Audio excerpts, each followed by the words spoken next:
ಮಿತ್ರರೇ,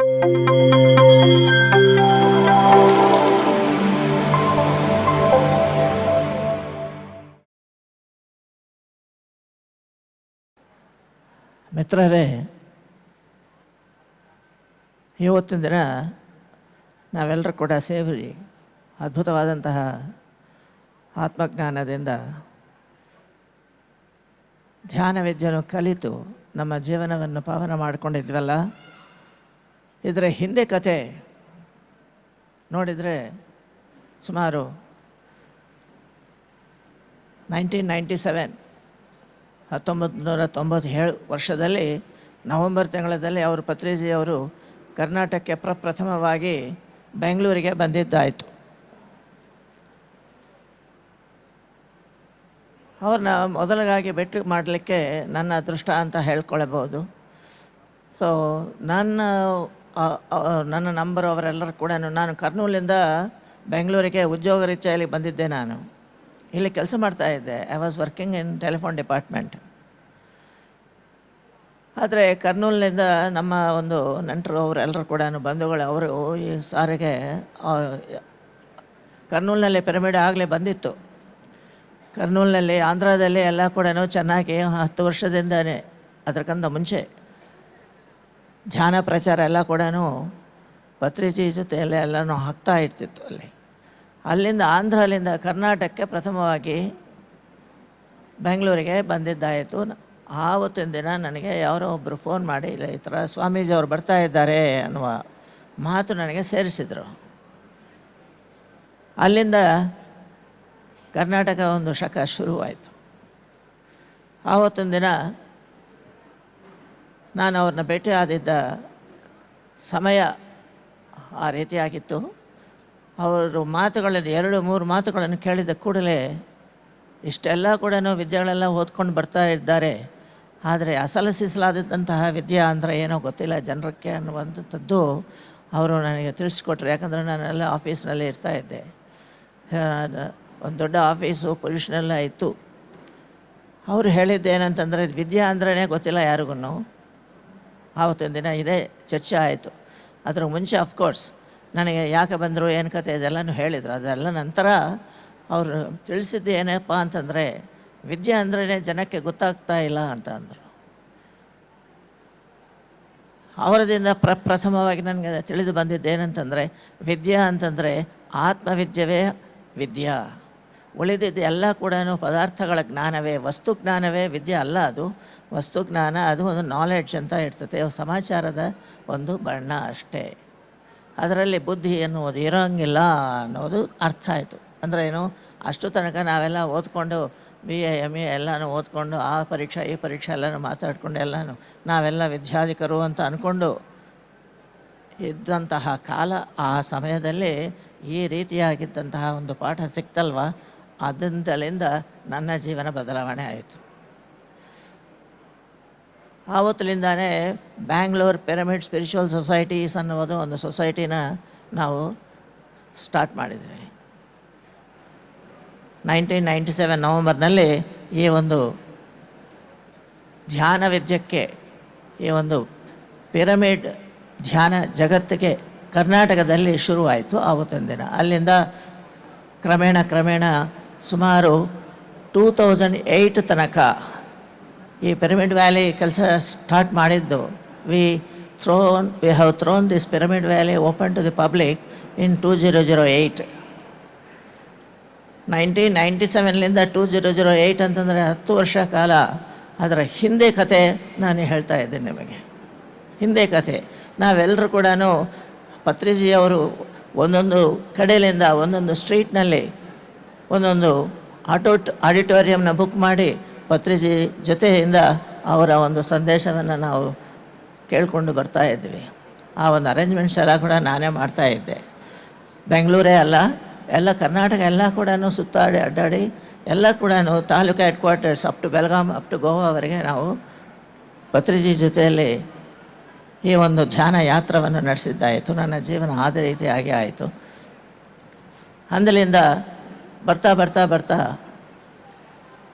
2003ನಲ್ಲಿ ನಮಗೆ ಈ ಒಂದು ನಮ್ಮ ಕರ್ನೂಲು ಪಿರಮಿಡ್ ಮಾಸ್ಟರ್ಸ್ ಅವರ ಜೊತೆಯಲ್ಲಿ ಅವರ ಒಂದು ಸಂಪರ್ಕದಿಂದ ಅವರು ಮೊದಲೇ ಕರ್ನೂಲ್ನಲ್ಲೇ ಮಾಡ್ತಾಯಿದ್ರು. ನೀವು ಸಹ ಧ್ಯಾನ ಜ್ಞಾನ ಪ್ರಚಾರ ಮಾಡಬೇಕೆಂದರೆ ಲಕ್ಷಾಂತರ ಜನಕ್ಕೆ ಪ್ರತಿಕ್ಷಣ ಸತ್ಯ ದರ್ಶನವನ್ನು ನೀಡುತ್ತಿರುವ PMC ಕನ್ನಡ ಚಾನೆಲ್ಗೆ ದೇಣಿಗೆ ನೀಡಿ ಸಹಾಯ ಮಾಡಿ. Kannada pyramid meditation channel foundation ಅವರ ವತಿಯಿಂದ ಇಲ್ಲಿ ಸ್ವಲ್ಪ ಜಾಗ ಸಿಕ್ತು. ಅಷ್ಟರ ಮುಂಚೆನೇ ಒಬ್ಬರ ಧ್ಯಾನ ಮನೆಯಲ್ಲಿ ಪತ್ರಿಜಿ ಅವರು ಒಂದು ಮಾತು ಕೇಳಿದರು, ಬೆಂಗಳೂರಿನಲ್ಲಿ ದೊಡ್ಡ ಪಿರಮಿಡ್ ಬರ್ತಾ ಇದೆ ಅಂತ. ಆ ಮಾತು ಯಾವಾಗ ಹೇಳಿದ್ರು ಗೊತ್ತಾಯ್ತಾ? 2000ನಲ್ಲೇ ಹೇಳಿದರು ಅವರು. ಸುಮ್ಮನೆ ಈ ಥರ ಧ್ಯಾನಗಳ ಜೊತೆಯಲ್ಲಿ ನಾವು ಮಾತಾಡಿಕೊಂಡು ಎಲ್ಲಿ ನಾವು ನೆಕ್ಸ್ಟ್ ಡಿಸ್ಕೋರ್ಸಸ್ ಎಲ್ಲಿ ಹಾಕಬೇಕು ಅನ್ನೋ ಸಂದರ್ಭದಲ್ಲಿ ಅವರು ಈ ಒಂದು ಸುದ್ದಿ ಹೇಳಿಬಿಟ್ರು, ಬೆಂಗಳೂರಿನಲ್ಲಿ ಒಟ್ಟಾಗಿ ಪಿರಮಿಡ್ ಬರ್ತಾ ಇದೆ ಅಂತ. ಎಷ್ಟು ಸೈಜು ಎಷ್ಟು ಅಲ್ಲಿ ಏನು ಅವಾಗತ್ತು ನಮ್ಮ ಹತ್ರ ಏನು ಹಣಕಾಸು ಯಾವುದೂ ಇಲ್ಲ, ಎಲ್ಲ ಕೂಡ ಪತ್ರಿಜಿ ಅವರ ಇಡೀ ಈ ಪ್ರಾಜೆಕ್ಟ್ ಎಲ್ಲ ಕೂಡ ವಿತೌಟ್ ಮನಿ, ದುಡ್ಡೇ ಪ್ರಸಕ್ತಿ ಇಲ್ಲ, ಎಲ್ಲ ಹೊಡೆದ್ರು ಕೂಡ ಡೊನೇಷನ್ಸ್. ಸೊ ಆವತ್ತು ಆ ಮಾತು ಕೇಳಿದ್ದಂತಹ ನಾವೆಲ್ಲರೂ ಕೂಡ ಆಶ್ಚರ್ಯವಾಗಿ, ಸರ್ ಎಷ್ಟು ಹಣ ಬೇಕಾಗುತ್ತೆ, ಅದಕ್ಕೆ ಜಾಗ ಬೇಕು, ಪಿರಮಿಡ್ ಅಂದರೆ ಏನು ಸುಮ್ಮನೆ ಅಲ್ಲ ಅಂತ ಹೇಳಿದೆ. ಅವರು ಆವತ್ತಿನ ದಿನ ಹೇಳಿದರು 2 ಕೋಟಿ ರೂಪಾಯಿ ಬೇಕಪ್ಪ ಅಂತಂದರು. ಮತ್ತು ನಮ್ಮ ಹತ್ರ ಏನೂ ಕಾಸು ಇಲ್ಲ, ಯಾವ ಥರ ಆಗುತ್ತೆ ಬಿಡಿ ಅಂತಂದರು.